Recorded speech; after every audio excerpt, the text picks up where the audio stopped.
मंदिर संस्कृतीचे रक्षण करणे हे हिंदू समाजाचे दायित्व आहे। एकूणच मंदिरांच्या समस्यांचे निवारण करणे, मंदिरात येणाऱ्या भाविकांसाठी सुविधा उपलब्ध करून देणे, दर्शन रांगांचे सुनियोजन करणे तसेच मंदिर परंपरांचे रक्षण करणे यासाठी मंदिराचे विश्वस्त, पुजारी, भक्त आदींचे संघटन आवश्यक आहे। त्यासाठी श्री जीवदानी देवी संस्थान, महाराष्ट्र मंदिर महासंघ आणि हिंदू जनजागृती समिती यांच्या संयुक्त विद्यमाने 21 मार्च 2025 या दिवशी विष्णू प्रतिभा बँक्वेट सभागृह, विरार पश्चिम येथे महाराष्ट्र मंदिर न्यास अधिवेशनाचे आयोजन करण्यात आले आहे। अधिवेशनाबाबत माहिती देण्यासाठी सोमवारी पत्रकार परिषदेचे आयोजन जीवदानी देवी मंदिर कार्यालयात करण्यात आलं होतं।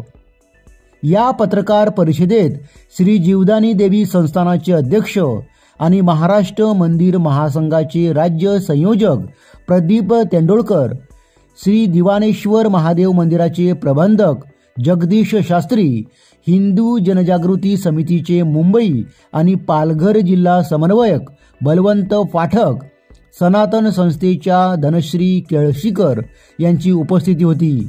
यावेळी श्री जीवदानी देवी संस्थानाचे अध्यक्ष प्रदीप तेंडोळकर यांनी मंदिर न्यास परिषदेबाबत अधिक माहिती दिली आहे।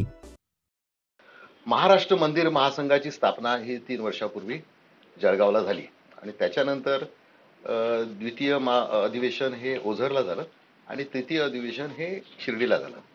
शिर्डीला झाल्यानंतर वेगवेगळे विषय मंदिर महासंघाच्या दृष्टीने येणारे जे विषय आहेत ते आपण जेव्हा आम्ही शिर्डीला केलं त्यावेळी जवळजवळ 900हून अधिक मंदिरं, त्यामध्ये प्रमुख जी काय ज्योतिर्लिंग आहेत महाराष्ट्रातली ती सहभागी झाले होते। शिवाय अष्टविनायक मंदिरातली सगळी मंडळी आली होती, परंतु छोटी मोठी मंदिरं सहभागी व्हावे या दृष्टिकोनातून तेव्हा विचार असा झाला की जिल्हास्तरीय आपण बैठका घेऊन काही मंदिरांचे आपले जे काही प्रश्न असतील, काहींचे कायदेशीर प्रश्न पेंडिंग प्रलंबित आहेत, काहींचे जमिनीचे प्रश्न प्रलंबित आहेत, तर ह्या संबंधीचं जसं कुठे आपण त्यांना मदत करता येईल मंदिर महासंघाच्या मार्फत, आणि काही आपल्या राष्ट्रीय प्रश्न आहेत की जसे वक्फ बोर्ड सारखे आहेत, तर याच्यावरती विचार मंथन करून आणि धार्मिकतेतून शांततेने कसं आपल्याला त्यातून सहभागी करून मंदिरांना आपल्याला उत्तरोत्तर सनातन धर्माचा प्रसार छानपैकी कसा होईल याच्यासाठी आम्ही एकत्र येण्याचा विचार केलेला आहे। महाराष्ट्र मंदिर महासंघाचे अधिवेशन होते ते कधी होते आणि काय उद्देश आहे? 21 तारखेला विष्णू प्रतिभा हॉल जो विरार पश्चिमेला आहे त्या ठिकाणी सकाळपासून हे अधिवेशन होणार आहे। अनेक संत आणि मंदिर विषयी निगडीत असलेली महानुभव तिकडे येणार आहेत आणि हा कार्यक्रम पूर्ण दिवसभराचा असणार आहे। संध्याकाळी 5 वाजेपर्यंत हा कार्यक्रम राहणार आहे। त्यावरती संपूर्ण जे आपणाकडे दिलेलं आहे विषयावरती विचार मंथन होणार आहे। विरारमधली जी मंदिर आहेत त्यांची काही नावं नोंद झालेली आहेत का? या 200 साधारण 200हून अधिक मंदिर विश्वस्तांनी पंजीकरण केलेलं आहे, रजिस्ट्रेशन केलेलं आहे आणि एक चांगला उत्स्फूर्त सहभाग आहे। म्हणजे आज आम्ही बघितलं तर अगदी सफाळे, वैतरणा या भागातून पण चांगला प्रतिसाद मिळाला। डहाणू असेल, पालघर जिल्ह्यातला काही ग्रामीण भाग आहे तिकडनं पण खूप चांगला प्रतिसाद मिळाला आणि लोक म्हणजे स्वतःहून विश्वस्त याकडे आकर्षित होत आहेत, पंजीकरण करत आहेत आणि एकमेकांच्या रेफरन्सने अजून अनेक मंदिरांपर्यंत पोहोचण्याचा भाग या माध्यमातून साध्य झालेला आहे। वसई तालुक्यात मला वाटतं प्रथमच हे अधिवेशन होत आहे, तर जीवदानी माता ट्रस्टच्या माध्यमातून थोडंसं म्हणजे सहकार्य लाभत आहे या अधिवेशनासाठी, तर कशा प्रकारे सहकार्य आणि कशा प्रकारचं नियोजन असेल? ह्या अधिवेशनासाठी संपूर्ण व्यवस्थापन ही आमची मंदिर महासंघाची टीम करत आहे आणि त्यासाठी उपलब्ध हॉल करून द्यायची जबाबदारी माझ्यावर आली।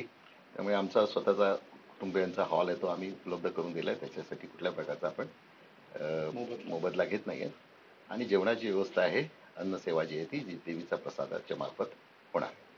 तालुक्यातील मंदिर व्यवस्थापना काय आव्हान असेल आपल्याला?